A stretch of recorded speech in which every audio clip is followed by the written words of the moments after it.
Get 30 seconds. Yes, of course. Real quick. Go ahead. Thank you, Mr. McDonough.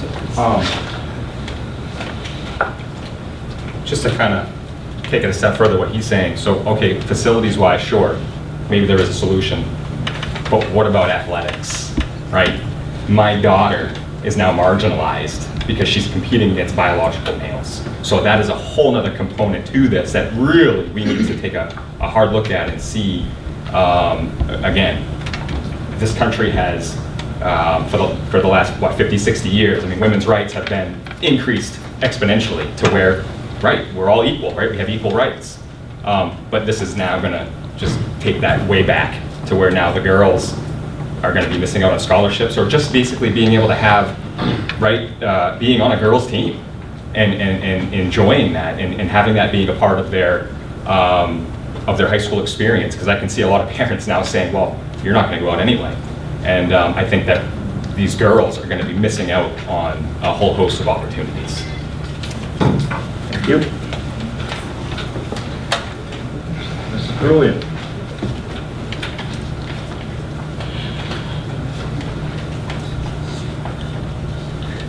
Just real quick, real brief.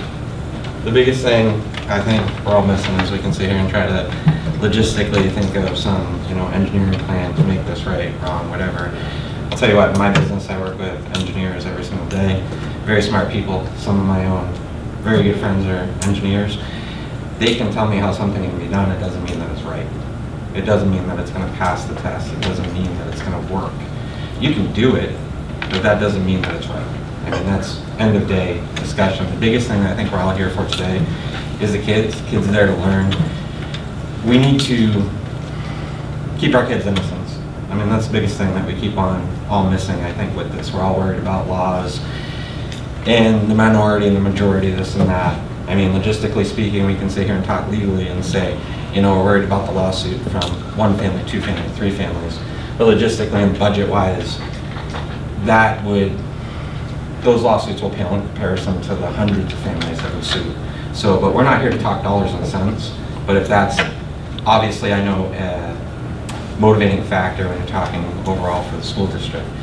We're here to just keep their innocence. Like, what happened to parents get to talk about the birds and the bees, when their kid's 10, 12, 13 years old.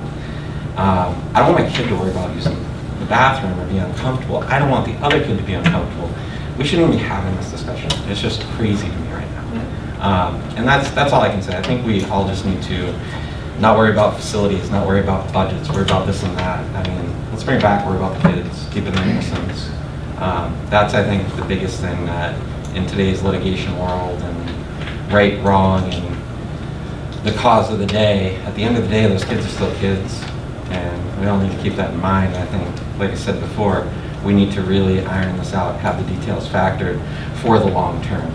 This is a slippery slope with long-lasting repercussions. What we do today will be felt for those kids through their whole school lives. It will be impacting on them. It doesn't matter what the percentage is, if it is 0.003, if it is 0.7, if it's 99%. We gotta find a middle ground for everybody so that nobody feels excluded, discriminated against. And I think that's what we should be focusing on, not this person feels excluded, that person feels excluded. Do they all have the learning environment? Do they all have the ability and the opportunity to learn? Yes. And I don't think a bathroom has anything to do with that. If you have the ability to use a bathroom, it should not infringe upon the others. This should not be a huge discussion. We should be sitting here talking about funding and different things to better our school, better our community. Things like, enriching our kids' lives, like as far as the Sugar Shack and different things like that.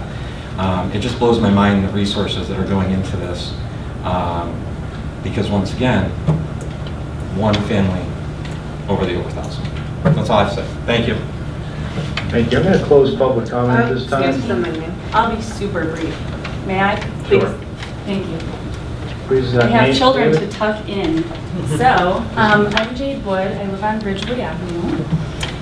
Since Senate Bill 263 does not become effective until 9/17, I respectfully ask the board to motion to defer implementation of SB 263 to rethink interpretation as applicable to at least the elementary school. And that's all I have to say. Please consider a motion.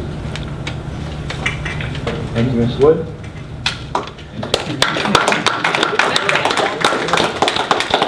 Again, we have another public comment later in the evening, if you have the patience to withstand a school board meeting. Superintendent's report, please.